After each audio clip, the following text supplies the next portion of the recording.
let's talk about the 8 things I've learned from 8 years in real estate. The first thing that I learned is ask more questions. Clarity is king in this business. Do not assume anything. You want to clarify. If you think something is going to convey with the property, ask.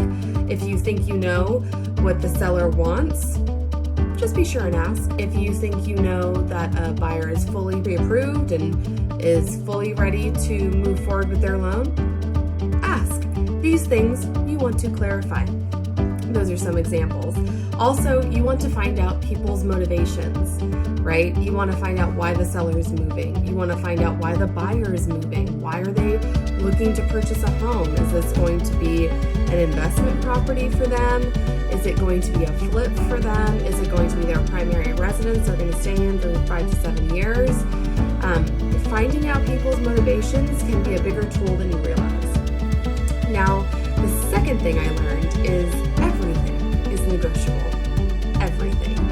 From tractors to furniture to chickens. You never know. Ask. The third is real estate is more emotional than it is logical. And I think that this is really important to recognize because you're dealing with people in some of the most stressful situations in their life, and people will react due to that, these extra stressors that are coming on them. So just keep that in mind with every action that you take, every word that you say.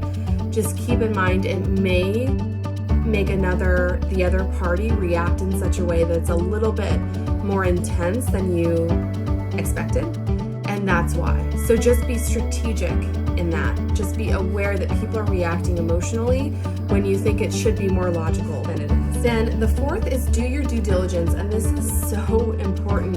Especially in a really hot market, it's very easy to, get in the heat of the moment and, throw your contingencies to the wind and think that's the end of it. But the fact is you're purchasing a big asset, and with that comes a ton of maintenance and responsibility, and it's really important to know what you're buying.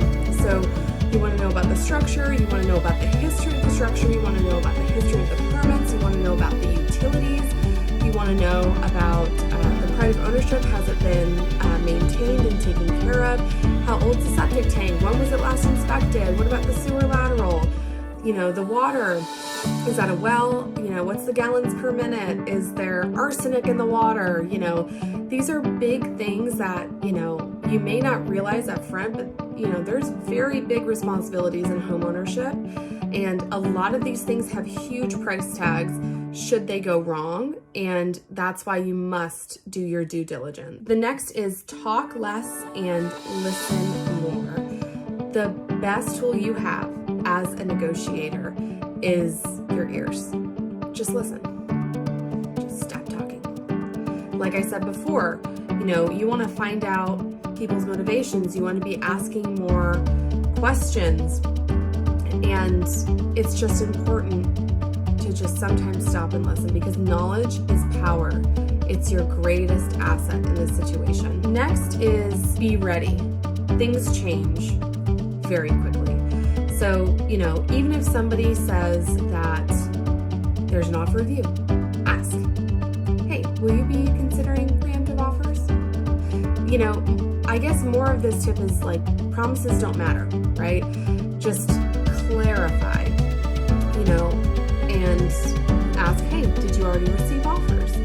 And if they've already received offers and you're about to go show the property, that's really important information to have, because you have to act quickly. Or if it's a property that's been on the market for a really long time, you ask, hey, have you received offers? Because then you can get a sense of, okay, what have they rejected in the past? What are other people offering for this property? What's not working, and why is it not selling? So, over clarification is really important. The second to last tip that I have is when negotiating, give yourself a little bit of room. Don't throw away all your cards right away. Give it a try. Give yourself a little bit of room. And then finally, which, is a very, very important one, it is be nice. people want to work with people that are easy to work with. And I said earlier that real estate is more of an emotional game than it is anything else. And that's true with this as well, because people are about to be in a transaction with you. Whether you're a seller or a buyer, you definitely want to be in a transaction with somebody that's easy to work with, that you have faith will be able to, come through, where, you can trust another individual.